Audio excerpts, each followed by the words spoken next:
መናገር የሌለባችሁን ነገር በመናገራችሁ የምትከፍሉትን ዋጋ በጸጋ ተቀበሉ። ምክንያቱም ሁሉም ነገር ለሰዎች የሚነገር ስላልሆነ። ንቀትም ሆነ ክብርን መነፈግም የሚጀምረው ከዚሁ ነው። ሰው ምንም ያህል ወዳጃችሁ ቢሆን፣ ምንም ያህል ቀርባችሁ ቢሆን፣ ስለናንተ ግን ማወቅ የሌለበት የህይወት ክፍሎች አሉ። ገደብ የሌለው መታወቅ ለአላስፈላጊ ንቀት ይዳረጋል። ስለዚህ ምን ለማን ይነገራል የሚለውን ማወቅ ትልቁና ቁልፉ ጥያቄ ነው። ሁሉም ነገር በምክንያት በሆነበት ዓለም ውስጥ ሁለት ጆሮና አንድ ምላስ የተሰጠን ለምን እንደሆነ ብንጠይቅ አነሳሳትም። መልሱም ግልጽ ነው። ተፈጥሮ ራሷ ብዙ ማዳመጥንና ትንሽ መናገርን ትደግፋለች። ስለዚህ ዛሬ ከኔ ጋር ሁሉም ሰው ስለናንተ ሊያውቀው የማይገባ የግላችሁ ሚስጥር መሆን ያለበትን 7 የህይወት ክፍሎች ነግራችኋለሁ። መልካም ልብ ካላችሁ ላይክ በማድረግ ይጀምሩ። እስካሁን ለዚህ ቤተሰብ አዲስ ከሆኑ ሰብስክራይብ በማድረግ ቤተሰባችን ይሁኑ።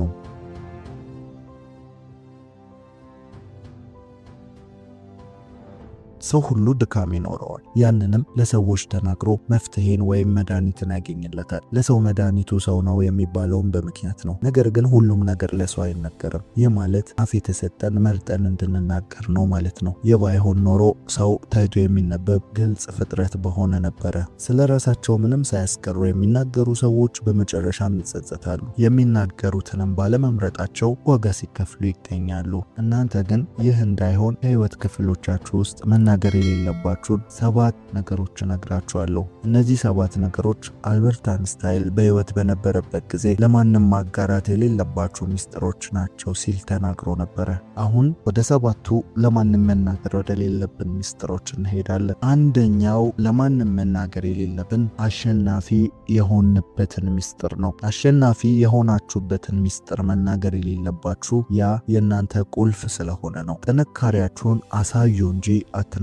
ምክንያቱም ጥንካሬያችሁ ምንጭ አለው። ማንም ጠንካራ ሰው ደግሞ የሚጥለው ሌላ ነገር አለ። የመጽሐፍ ቅዱሱ ሳምሶን ጠንካራ ሰው ነበረ፣ ጥንካሬውም ይታይ ነበረ። ነገር ግን ጥንካሬው በፀጉሩ እንደሆነ በተናገረ ጊዜ ያኔ ጥንካሬውን ተነጠቀ። ስለዚህ የጥንካሬያችሁን ምንጭ ወይም ጥንካሬያችሁን አትናገሩ። ይህ ለጠላቶቻችሁ የማጥቂያ መንገድን መክፈት ነው። እንዲሁም የስኬቶቻችሁን ምንጮች ወይም ስኬታማ የሆናችሁበትን ነገር አትናገሩ።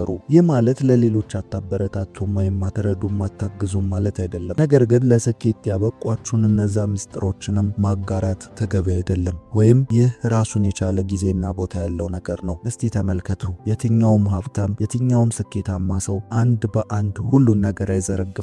ምክንያቱም እናንተ ስኬታማ የሆናችሁት ሌሎቹ ያንን ስለማያውቁም ጭምር ነው። አንዳንዴ እንደ ስኬቱ አይነትና ይዘት የሚለያይ ነገር ቢሆንም የስኬት ምስጢሮች ግን አብዛኛውን ጊዜ አይነገሩም። የቢዝነስና የሥራ ፈጠራ ስኬቶች ሚስጥራቸው መጠበቅ ይኖርበታል። በአንድ እውነተኛ ታሪክ ላስረዳችሁ። አንድ ሰው በዩኒቨርሲቲ ውስጥ ገንዘብ ይቸግረውና ቢዝነስ ለመስራት ያስባል። ከዚያም ከብዙ ሐሳብና ውጣ ውረድ በኋላ አንድ ሐሳብ ላይ ይደርሳል። ያም ሐሳብ ከዚህ በፊት እርሱ ለራስ ምታት የሚሸጥ ቀለል ያለ መድኃኒት ጎን ለጎን ለእግር ሽታም ጥሩ እንደሆነ ከአንድ ሰው የሰማውን ነው። ከዛም በቀጣዩ ቀን ያንን መድኃኒት ገዝቶ ኤክስፐሪመንት ሲያደርግ እውነትም ያ የራስ ምታት መድኃኒት የእግር ሽታ መድኃኒት ሆኖ አገኘው። ከዚያም በቀጣዩ ያንን መድኃኒት ገዝቶ ስራውን ጀመረ። ስራው ግን ያንን የራስ ምታት መድኃኒት እየገዛ እየፈጨ በሌላ ላስቲክ ማሸግ ነበረ። ይህም የስኬት ሚስጥርን መደበቅ ይባላል። ከዛም ይህ ሰው ለእግር ሽታ መድኃኒት እያለ ከፋርማሲ 5 እና 10 ብር የገዛውን መድኃኒት በ50 እና በ100 በትምህርት ቤት ውስጥ ማከፋፈል ጀመረ። ይህ ሰው ያንን ስራ ሰርቶ የሚፈልገውን ገንዘብ አግኝቶ ከዛ ስራ ወጥቶ መጽሐፉን ጽፎ ይህንን ሚስጥር እስኪናገር ድረስ ለማንም የሚሰራውን ስራ ሚስጥር አልተናገረም ነበረ። በምን እንደሚያወጣው የማይናገርበትም ምክንያት ነገሩ ለመገኘት ቀላል ስለሆነ ነው። ለሱ ቢዝነስ የሆነበት ብቸኛ ምክንያት ያንን መድኃኒት ስለማያውቁት ነው። ስለዚህ ቅድም እንዳልኩት እንደ ስኬቱ ይዘትና አይነት ቢለያየም ነገር ግን የስኬቶቻችሁን ሚስጥር ያሸነፋችሁበትን ሚስጥር ለሰዎች አትናገሩ። ሁለተኛ መጥፎ ታሪካችሁን። ከምንም በላይ የሰው ልጅ በህይወቱ ላይ ወደፊት እንዳይራመድ ከሚይዙት ነገሮች የመጀመሪያው ባለፈ ታሪክ ውስጥ የተሳሳታቸውን ውሳኔዎችና ያበላሻቸውን ነገሮች ናቸው። ሁሉም ሰው ወደ ኋላ ሲመለከት ሊያስታውሰው የማይፈልገው አንድ ወይም ብዙ የህይወት ምዕራፍ አለው። ታዲያ ሰው ይህንን ስህተቱን በጸጸትም ሆነ ይቀልልኛል በሚል መልኩ ላገኘው ሰው ሁሉ ሊያወራ አይገባውም። ይህ የእናንተ የህይወት ታሪክ እንደመሆኑ መጠን እንደ አስፈላጊነቱ በዘርፉ ላይ ብቃት ካላቸው ወይም በፈለጋችሁት መፍትሄ ላይ ሙያ ካላቸው ሰዎች ውጪ ማንም ማወቅ የሌለበት የህይወታችሁ ክፍል ነው። ምክንያቱም ያለፈ ስህተቶቻችሁ ለሰዎች በማውራት ትክክል ልታደርጉት አትችሉም። ይህንን ማድረግ ወይም መናገር በሰዎች ዘንድ ንቀትንና የእናንተን ብቃትና ችሎታ ለመቀበል እስኪቸገሩ ድረስ ባለፈ ስህተት ውስጥ ለእናንተ ያላቸውን ግምት ያበላሻል። ያለፈ ስህተታችሁን ስትናገሩ ሁልጊዜም በተቃራኒው ስለ እናንተ የሐሜት መድረክን እየፈጠራችሁ መሆናችሁን አትርሱ። በተናገራችሁበት ቅስፈት ከጀርባ ስለ እናንተ መወራት ይጀምራል። ያልሆናችሁትን ማንነት ይሰጧችኋል። ከዚያም በኋላ በጥርጣሬ መታየት ትጀምራላችሁ። ለእናንተ የነበራቸውን ፍቅርና አክብሮት፣ እምነት ማጣት ይጀምራሉ። ከዚያም ለምታደርጓቸው ነገሮች ሁሉ የአሁኑ ስራችሁን ከበፊት ማንነታችሁና ታሪካችሁ ጋር በማነጻጸር ሊዳኟችሁ ይጀምራሉ። ትንሹ ጥፋታችሁና ስህተታችሁን ሁሉ ከዛኛው ማንነታችሁና ከመጥፎ ታሪካችሁ ጋር በመደባለቅ እንደ ትልቅ ጥፋት መታየት ይጀምራል። ምናልባትም ከፍ ካለ መገለልና መድሎንም ልትቀበሉ ትችላላችሁ። ከምንም በላይ እናንተን ተገዢ ያደርጋችኋል። ይህንን ለተናገራችሁት ሰው ሁሉ ማጎብደድ ትጀምራላችሁ። የህይወታችሁን ሪሞት ትሰጧችኋላችሁ። ይህንን ሚስጥር ስታጋሩ በፍቅርም ሆነ በይሉኝታ መልክ ሰዎች የሚፈልጉትን ነገር እናንተን ለማስደረግ እንደ ማስገደጃ ይጠቀሙበታል። ፍላጎታችሁን ይነጥቋችኋል። ከዛ በኋላ አለመግባባት እንኳን ቢፈጠር ከዛ ካመናችሁት ወዳጅ መለየት ይከብዳችኋል። ሳታውቁት የዛ ግንኙነት ፈላጊና ተለማማጭ ሆናችሁ ራሳችሁ ታገኛላችሁ። ስለዚህ ብዙ የህይወት ውጣ ውረድ ውስጥ ከመግባታችሁ በፊት ያለፈ ስህተታችሁን፣ መጥፎ ታሪካችሁን ለሰዎች አታጋሩ። ምናልባትም አንዳንዴ ነገሩ ያለፈና በእናንተ ላይ ተጽዕኖ የማይፈጥር ሆኖ ሲገኝ ለማስተማርና ከእናንተ ውድቀትን ሌሎቹ እንዲማሩ ልትናገሩ ትችላላችሁ። ይህም የመንፈስና የስሜት ጥንካሬ ላይ ስትደርሱ የሚደረግ ነው። ሲደረግም ለማንም መናገርና ማውራት የምትችሉት ሆኖ በማንም ፊት በራስ መተማመናችሁን የማይነጥቅ ሆኖ ሲገኝ ብቻ ነው። ነገር ግን ያለፈ ታሪካችሁንና መጥፎ ታሪካችሁን ለጓደኛችሁም ሆነ ለምታምኑት ሰው ለብቻ አትናገሩ። ይህ የእናንተ እስር ቤት ስለሆነ። ሶስተኛው ለማንም መናገር ከሌለባችሁ ነገሮች መካከል ገቢያችሁንና ተቀማጭ ገንዘባችሁ። ገቢያችሁን መናገር የሌለባችሁ ዋነኛ ምክንያት በምትነግሩት ሰው ላይ በሚያሳድረው ተጽዕኖ ምክንያት ነው። ይህንን በሁለት መንገድ ልናየው እንችላለን። ትልቅ ገቢና ትንሽ ገቢ ብለን። ትልቅ ገቢ የሚኖራችሁ ከሆነ በተናገራችሁበት ጊዜ የሚፈጠረው በትንሹም ቢሆን ቅናት ሊሆን ይችላል። ቅናት ባይኖር እንኳን ግን በትልቅ ገቢና ጉራችሁ ምክንያት ብዙ ብድሮችን ትጠየቃላችሁ። ሳይኖራችሁ እንኳን ማበደር ቢያቅታችሁ ገቢያችሁን በመናገራችሁ ምክንያት አትታመኑ። የገንዘብ አንድ ሕግ አለ። ብዙ ገቢ ሲኖር ብዙ ፍላጎት። ያ ማለት የምታገኙት ገቢ ከፍ ባለ ቁጥር የምትፈልጉትም ሆነ ከእናንተ የሚጠይቃችሁ ወጪ ከፍ እያለ ይሄዳል። ይህንን ግን ሰው አይረዳውም። ገቢያችሁን ስትናገሩ ከምንም ወጪ ነፃ አድርጎ ነው የሚመለከታችሁ። ስለዚህ ያንን ገንዘባችሁን ምን ታደርጉታላችሁ ብሎ በራሱ አቅጣጫ ብቻ እናንተን መመልከት ይጀምራል። ያ ማለት ለሱ ካልሰጣችሁት፣ ለሱ ካላበደራችሁት፣ ለሱ ካልረዳችሁት ሌላ ቦታ አትረዱም፣ ሌላ ቦታ አትሰጡም፣ ሌላ የህይወት ጥያቄያችሁ ትንሽ ነው ብሎ ከራሱ ወጪ ጋር ነው የሚያገናዘበው። ስለዚህ ገቢያችሁ ትልቅ ሆኖ ብትናገሩ ላላስፈላጊ ብድርና ላላስፈላጊ ትችት ነው የሚያጋልጣችሁ። ስለዚህ ገቢያችሁ ከፍ ብሎ ከሆነ ከዛም ብሶ ብታበድሩ እንኳን ለእናንተ ለመመለስ ዝግጁ አይሆኑም። እሱ ምን አጣ ዝም ብሎ ነው እንጂ በሚል ብድራችሁ ላለመመለስ በዛም በዚህም ምክንያትን ይደረድራሉ። ግንኙነት እስከሚበላሽበት ድረስ ይደርስባቸዋል። አንዳንዴም ብሬን ስጡኝ ስትሉ ደግሞ ይህ ሁሉ እያገኘ ብለው ልክ እንደ ስግብግብ ይቆጥሯቸዋል። በተመሳሳይ መልኩ ደግሞ ዝቅተኛ ገቢ ካላችሁ ለንቀትና ለዘለፋ መጋለጣችሁ የማይቀር ነው። በምትመሩት ቤተሰብ ላይም ስጋትን ትፈጥራላችሁ። ከምንም በላይ በተናገራችኋቸው ሰዎች ዘንድ ለእናንተ የነበራችሁን ቦታ ክብርን ይቀንሳል። በእናንተም ላይ ማሾፍና መቀለድ ይጀምራሉ። የዚህች ዓለም ስውሩ መተዳደሪያ ገንዘብ ነው። ሰው የሚወድህም የሚከተልህም ገንዘብ ሲኖር ብቻ ነው። በአሁኑ ሰዓት ገንዘብ ከሁሉ በልጦ እየታየ ነው። ዝቅተኛ ገቢያችሁን ከተናገራችሁ ለዘለፋና ትችት ትጋለጣላችሁ። በተጨማሪም እምነታችሁን ታጣላችሁ። ይህ ማለት ቸግሯችሁ እንኳን ገንዘብ ብትጠይቁ ለማበደር ፈቃደኛ አይሆኑም። ምክንያቱም ገንዘባችንን መመለስ አይችልም ብለው ስለሚያስቡ ነው። ስለዚህ ለማንም ሰው ስለ ገንዘባችሁ፣ ስለ ገቢያችሁ አትናገሩ። ይህንን አጠቃሎ ተቀማጭ ገንዘባችሁን መናገር ደግሞ ለቤተሰባችሁ ደህንነት ስጋትን መፍጠር እንደሆነ አወቁ። ሰዎች ሰውን በገንዘቡ መጠን ዋጋ ስለሚያወጡ ራሳችሁን እያስገመታችሁ መሆናችሁን ተረዱ። ስለዚህ አትናገሩ። ገቢያችሁንና የገንዘብ መጠናችሁን እስካልተናገራችሁ ድረስ ሰዎች በማያውቁት የእናንተ የህይወት ክፍል እየገመቱ እያከበሯችሁ ይቀጥላሉ። ነገር ግን የገንዘብ መጠናችሁና ገቢያችሁን በተናገራችሁበት ቅስፈት በተመሳሳይ ዋጋችሁን እየተናገራችሁ እንደሆነ ተረዱና ራሳችሁን ከእንደዚህ አይነት ለንቀትና ለትችት አልፎም ደግሞ ለሌላ ሐሜት የሚያጋልጣችሁን የህይወት ስርዓት ውስጥ አትግቡ።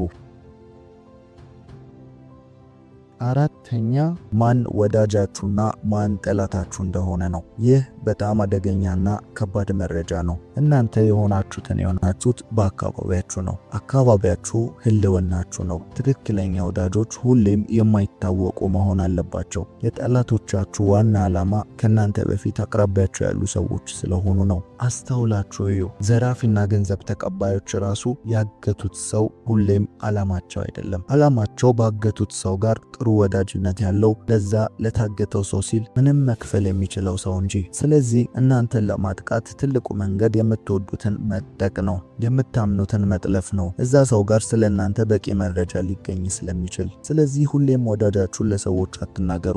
የምትወዷቸውን በልቦቻችሁ ጠብቋቸው፣ ሚስጥር አርጓቸው። በተጨማሪም ጠላታችሁንም ጭምር። ስለ ጠላታችሁ ስታወሩ ሌላ ቦታ ያለ ጠላታችሁ ከጠላታችሁ ጋር ያብራል። ማንን እንደምትፈሩ ማንን እንደማታምኑ ስትናገሩ የራሳችሁን ደህንነት እያጣችሁ ትሄዳላችሁ።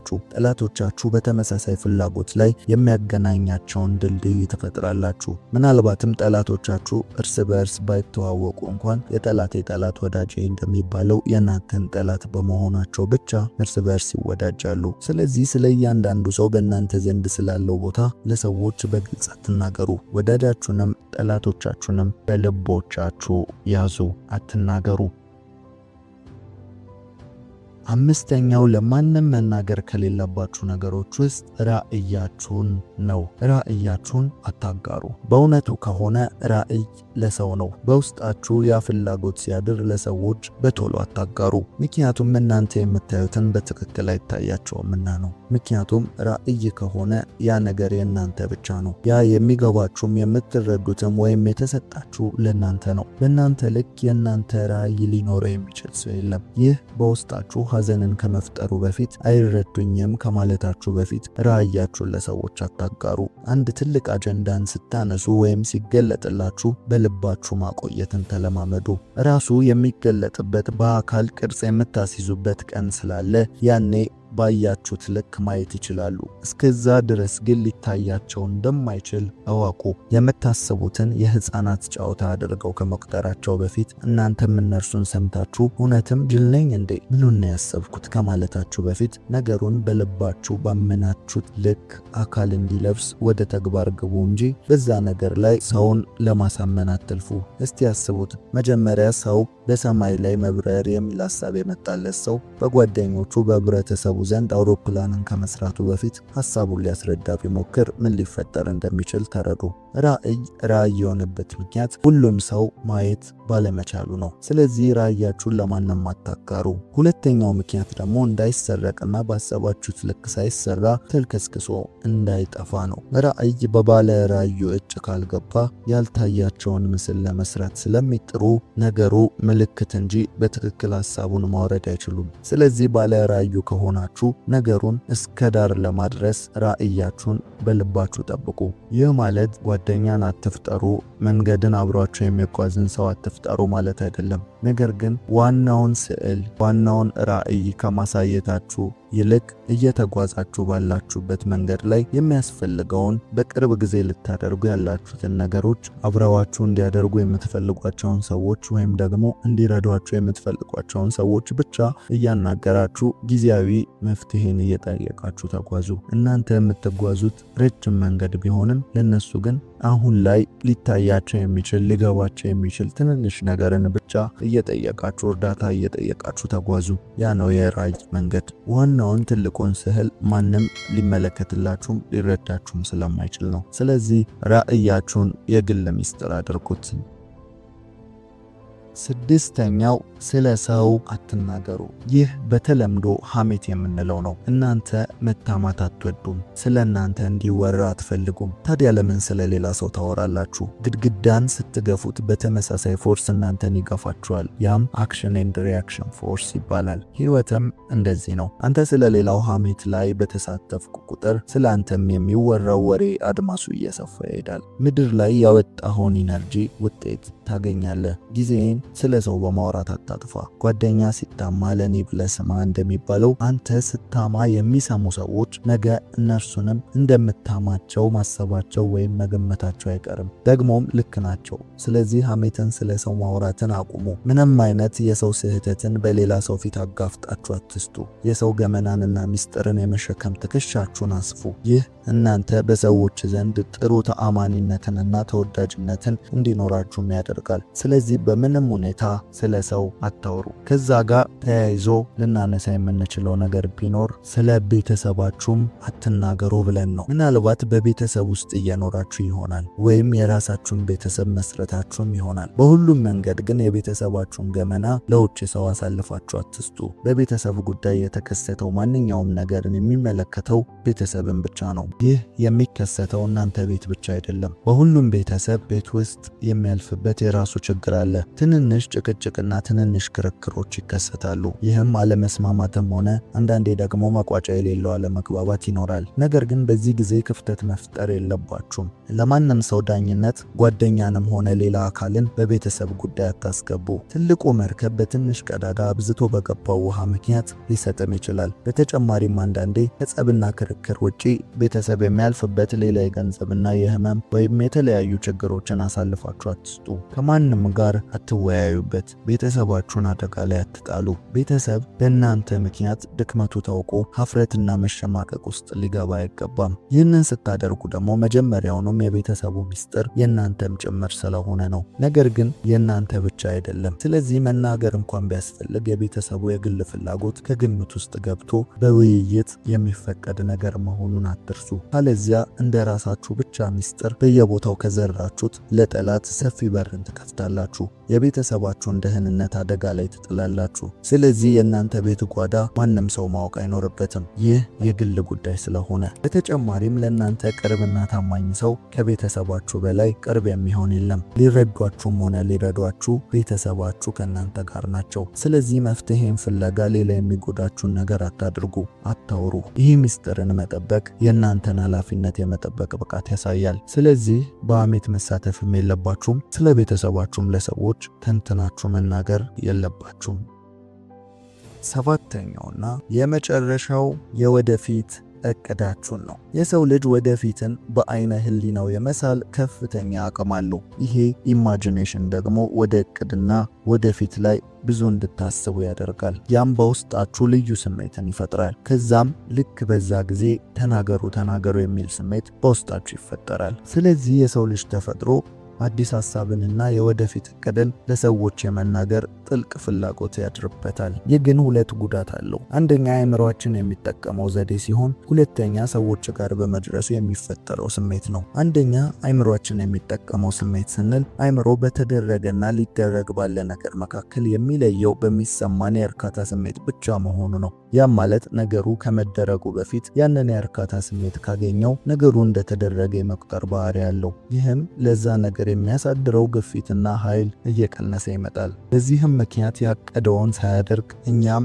ያሰብነውን ሳናደርግ እንቀራለን ማለት ነው። ሰው እቅዱን የወደፊት ዓላማውን ለሰዎች በቃል ሲናገር የእፎይታና የእርካታ ስሜት ይሰማዋል። እንዲናገርም የሚያስገድደው ኤነርጂ ለዚሁ ነው። ስለዚህ በተናገራችሁበት ቅስፈት ከውስጣችሁ ውጥረት ታርፋላችሁ ማለት ነው። ነው። እፎይታንም ታገኛላችሁ። ያን አእምሮ ነገሩ እንደተደረገና እንደሆነ መቁጠር ይጀምራል።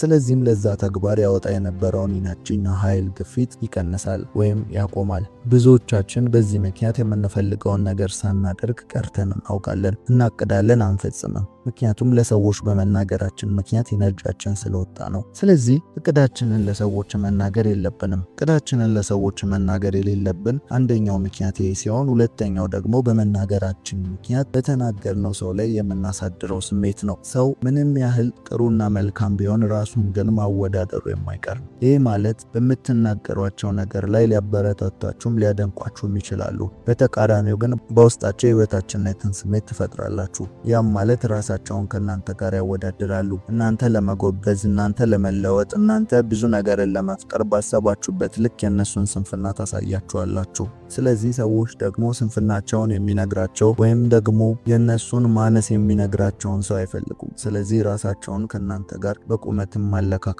መወዳደርም ይጀምራሉ።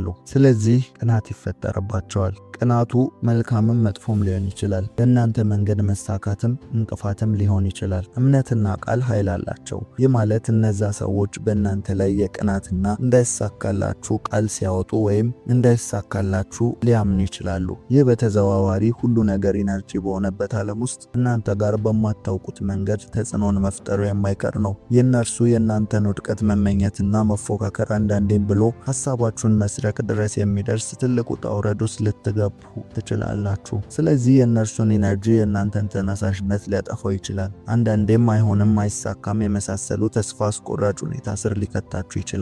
ስለዚህ መቼም ቢሆን የወደፊት እቅዳችሁን ዝም ብላችሁ አትናገሩ። በልባችሁ ስር መያዝና ማቆየትን ተለማመዱ። አሁን ያወራነው የወደፊት እቅዳችሁን ነግራችኋቸው ስለ እናንተ መጥፎ ሊያስቡ ስለሚችሉ ሰዎች ነው። ነገር ግን ሁሉም ሰው እንደዚህ ነው ማለት አይደለም። ትክክለኛ ለእናንተ መልካምን የሚመኝ የሚረዳችሁ፣ ከጎናችሁ የሚቆም ከራሱም ጋር የማያወዳድራችሁ ሊኖር ይችላል። ነገር ግን እንደሱ አይነት ሰውም ጋር ደግሞ ለፍርድ ወይም ደግሞ ያንን ነገር ትንሽ ቆይታችሁ ባታደርጉት እንድታፍሩና በተናገራችሁት ነገር እንድትጸጸቱ የሚያደርግ ስሜትን ይፈጥርባችኋል። ስለዚህ ልታደርጉ ያሰባችሁትን ነገር በተግባር ብቻ ብታሳዩት እናንተ ላይ ያለምንም መጥፎ ስሜት ትክክለኛ ለውጥን ትፈጥራላችሁ። ስለዚህ ቀድሞ መናገርን አቁሙ። ነገሮችን በልቦቻችሁ መያዝ ተለማመዱ።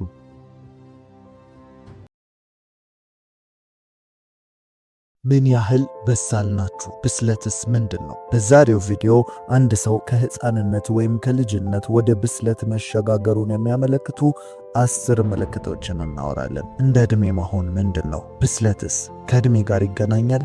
በእርግጥ ብስለት ከዕድሜ ጋር ሙሉ ለሙሉ አይገናኝም ማለት ባንችልም፣ ነገር ግን ብስለት የዕድሜ ጉዳይ አይደለም። ምክንያቱም ከዕድሜው በላይ የሆነ ህፃንና ብዙ የሚቀረው ትልቅ ሰው ስላለ። ብስለት ዕውቀት ወይም የትምህርት ደረጃም አይደለም። ብስለት በቀጥታ ከኢኪው ጋር ወይም ከስሜት ብልህነት ጋር ተያይዞ ሊቀርብ የሚችል ርዕስ ነው። ብስለት የአእምሮ፣ የስሜት፣ የመንፈሳዊ ህይወትና የሁለንተና ሚዛናዊ እድገት ነው። በተጨማሪም ብስለት ራስንና ሌሎችን የምናስተናግድበት መንገድ ነው። አንድ እውነት ግን አለ።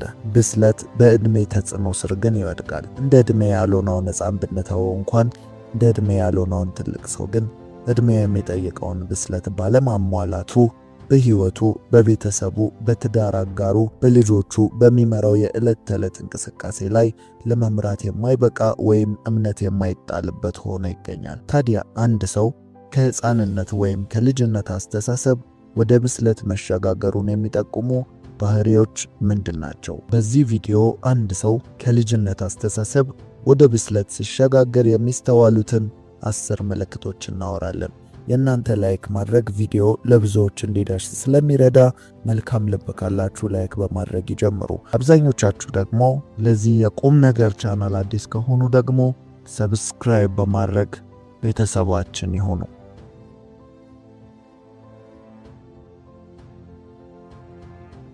አንድ ሰው ከህፃንነት ወይም ከልጅነት ወደ ብስለት ደረጃ ተሸጋገረ ስንል በዋነኝነት በአስተሳሰብና በአመለካከቱ ላይ ለውጥ መታየት ጀምሯል እያልን ነው። ይህም በስሜቱ ላይ ታላቅ ተጽዕኖን ስለሚኖረው በባህሪው ላይ የሚስተዋሉ ለየት ያሉ ከዚህ ቀደም ማድረጋቸው ነገር ግን በጊዜ ሂደት አውቆም ሆነ ሳያውቅ በራሱ ላይ የሚታዩ የባህሪ ለውጦች ናቸው።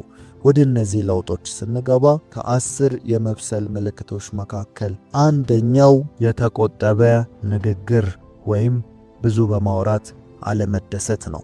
ይህ ከጊዜ ጋር አንዳንዴም ከትልልቅ ገጠመኞች፣ ከሐዘን፣ ከደስታ ከመሳሰሉት ከተለያዩ ሁኔታዎች ወይም ነገሮች በጥልቀት ከመመርመር ጋር ተያይዞ ሊከሰት የሚችል ልዩ ባህሪ ነው።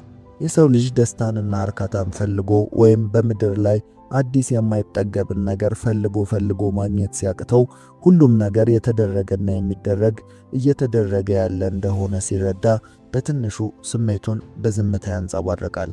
ይህ ባህሪ ማስተዋልን ወይም ነገሮችን በጥልቀት መረዳትን ወይም ከራስ ጋር ረጅም ጊዜ ማሳለፍን ያመለክታል። ብዙውን ጊዜ እንደዚህ አይነት ሰው የሚታወቀው በተቆጠበ ንግግሩ ነው። አንድ ነገር መሆን ካለበት እንደሚሆን፣ መሆን ከሌለበት ደግሞ እንደማይሆን ቀድሞ የተረዳና በወሬና በብዙ ማስረዳት ምክንያት የሚለውጠው ነገር እንደሌለ ቀድሞ የተገነዘበ ሰው ነው። ስለዚህ ስለ ራሱም ሆነ ስለሚፈልገው ነገር በየትኛውም አቅጣጫ ከልክ ባለፈ በብዙ ንግግር ሲያስረዳ አይስተዋልም። ለሌላ ጎኑ ደግሞ ይህ ሰው የዝምታን ኃይል ወይም በመናገር ውስጥ ያለውን አቅም ማጣት፣ በሰዎች ፊት ክብርን ማጣት የተገነዘበ ሰው ነው። ከብዙ መናገር የሚመጡ ስህተቶችን የተረዳ ነው። በመሆኑም ከብዙ ንግግር የሚፈጠረውን ስህተት ተገንዝቦ በጥቂት ቃላትና በግልጽ ቋንቋ በውስጡ ያለውን ሐሳብ በተመጣጠነ ቃላት መግለጽ የሚችል ሰው ነው። ይህ ባህሪ የሚስተዋልባችሁ ከሆነ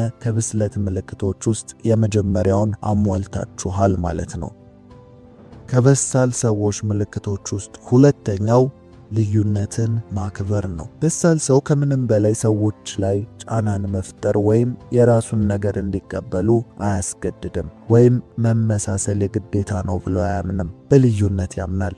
ልዩነት ውበት መሆኑን የተረዳ ሰው ነው። ሕይወት የማትሰለቸው በልዩነት የመኖሪያችን ምክንያት መሆኑን ተረድቷል። እንደዚህ አይነት ሰው በልዩነት ውስጥ ያለን ውበት ፈላጊ ነው። አንድ ስዕል በልዩ ቀለማት እንደሚያጌጠው ሁሉ አንድ ቀለም ብቻውን ስዕልን ሊያስውብ እንደማይችለው ሁሉ ልዩነትን እንደ ቀለሙ ልዩነት ወደ ውበት ለመቀየር የሚተጋ ሰው ነው። የራሱን ሐሳብ ከማይቀበሉ ጋር ጦርነት አይገጥምም። አቋሙን ባይለቅ እንኳን ድንበራቸውን አይነካም።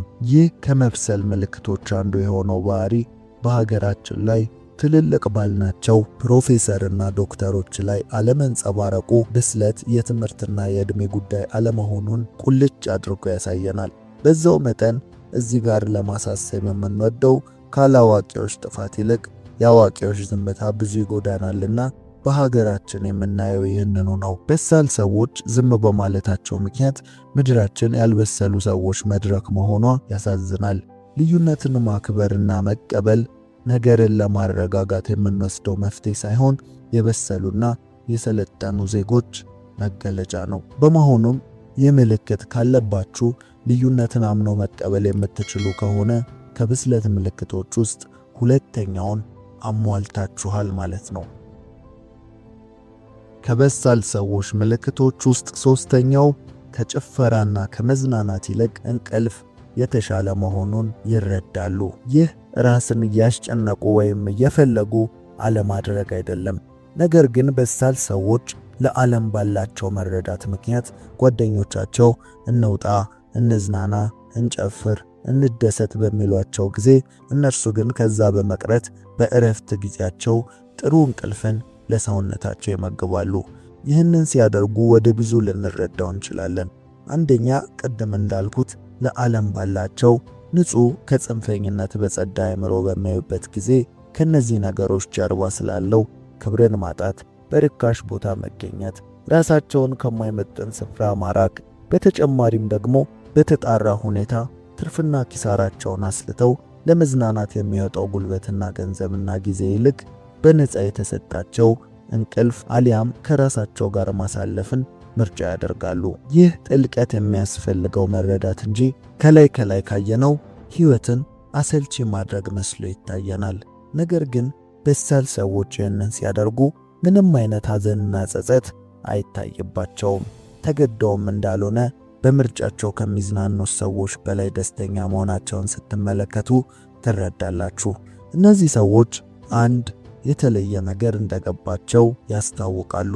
ይህም ስሜታቸውን መግዛትና መረጋጋት በተሻለ ሁኔታ ችለውበታል ማለት ነው። ስለዚህ እንዲህ አይነት ሰው ደግሞ ለትዳር ለጓደኝነትም ሆነ ለየትኛውም ኃላፊነት የምታምኑት ሰው ነው። ቤተሰቦቹ በእርሱ ደስተኛ ናቸው። በተጨማሪም መልካም ስምን በሰፈሩ የገነባ ነው። ይህ ባህሪ ካላችሁ ከ10 የብስለት ምልክቶች ውስጥ 3ኛውን አሟልታችኋል ማለት ነው።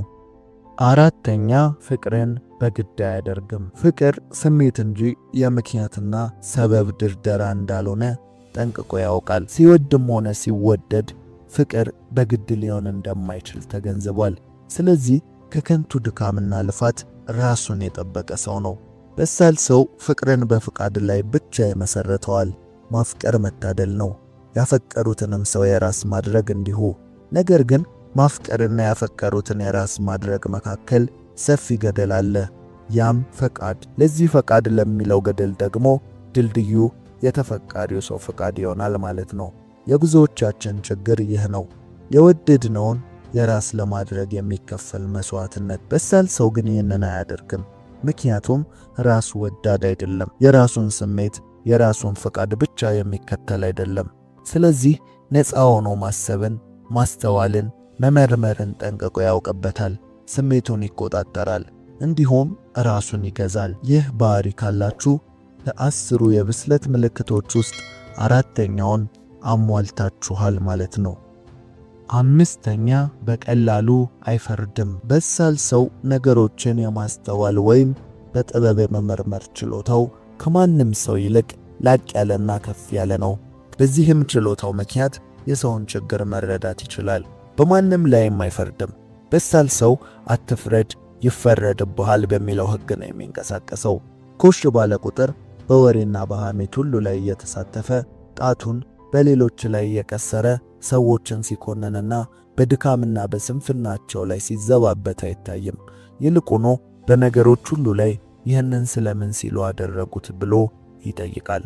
የበዳይንም የተበዳይንም ቃል ያለ ጽንፈኝነት ያዳምጣል። ፍትሃዊ ነው። ፍትሃዊነቱም ባለመፍረድ ነው። በሰው ጫማ ልክ መግባት እንደማይቻል ጠንቅቆ ስለሚያውቅ ራሱን አያመጻድቅም፣ ሌሎችንም አይኮንንም።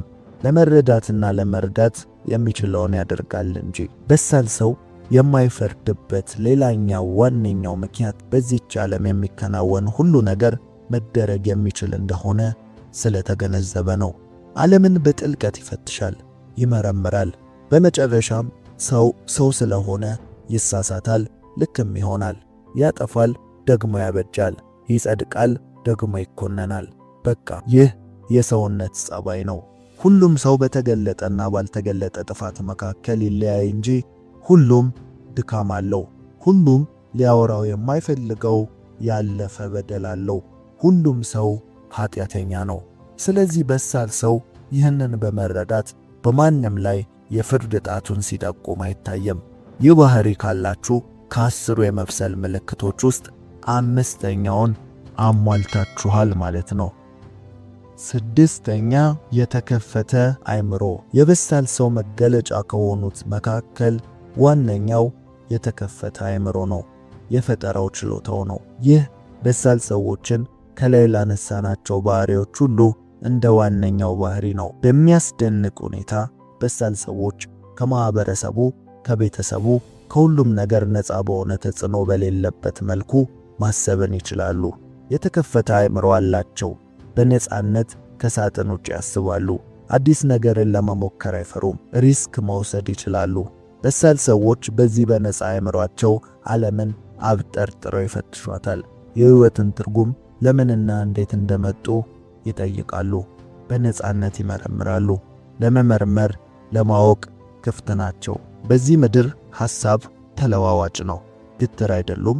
ካሳመናቸውና ልክ ከሆነ ሐሳብ መቀየር መሸነፍ መስሎ አይታያቸውም።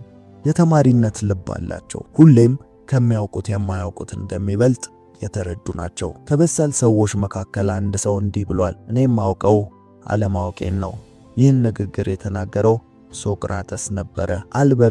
አልበርት አንስታይን እንኳን እንዲህ ብሏል፣ እኔ ምንም የተለየ ብቃትና ችሎታ የለኝም፣ እኔ ያለኝ ታላቅ የማወቅ ጉጉት ነው ሲል ተናግሯል። ታዲያ በአጭር አማርኛ ታላላቅ ሰዎች እንኳን ታላቅ ያደረጋቸው የተከፈተ ለመማር የተዘጋጀ ክፍት የሆነ አእምሮ ነው።